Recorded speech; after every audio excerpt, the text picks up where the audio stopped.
Protesters gathered on Capitol Hill yesterday to push back on the Trump administration's decision to furlough nearly all USAID employees. NBC News spoke with several USAID staffers, contractors, implementing partners, and supporters at the rally who say they're devastated by what's happening. Democratic lawmakers joined the protest, the latest amid their resistance-themed news conferences aiming to combat Trump's moves to remake the government via executive power.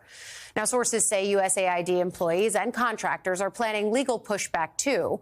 Lawsuits based on loss of income could be used to bring up constitutional claims over presidential power. Additionally, lawyers say nonprofit groups could argue the government has violated a law requiring agencies to follow the correct legal procedures, question the legal authority of Elon Musk's Doge, and allege that the administration is unlawfully withholding funds that have already been appropriated by Congress. Joining us now, Matthew Bartlett. He was a former U.S. State Department appointee during Trump's first term. Matt, thanks for joining us here now. I know that you've made the point that there have been other efforts in the past to come for USAID, but why is this one different, and why does this agency should continue to stand on its own the way it has? Yeah, Allie, thanks for having me on. As I said, I was an appointee in the Trump State Department. I am still a Republican, and there is truly still a bipartisan call, to save lives around the world in America's interest. But there's always a lot of conversations. What is the most efficient way of doing so? Again, this is not a charity foreign aid. This is advancing American interests. So we should be smart about it. We should want to make sure that every dollar is money not down a rat hole, down a water hole. But right now, this is not a conversation around reform. This is not disruption. This is destruction.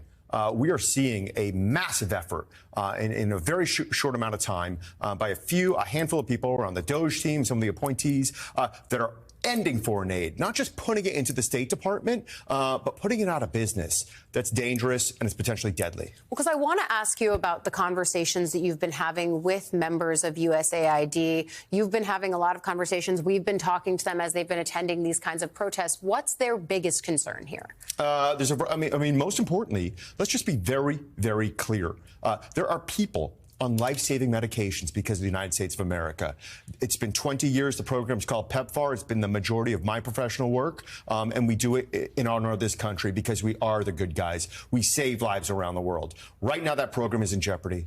The Secretary Rubio, a longtime champion of human rights, of global health, of foreign assistance, has issued a waiver to allow this program to continue on. But guess what? This program is done hand in hand with CDC and with USAID. So if they are crippled, if they are not allowed to work, PEPFAR is unable to make sure that we are saving lives every single day. So there are some deadly consequences here. This may be an overly administrative question, but why wouldn't it work to have USAID under state? Yeah.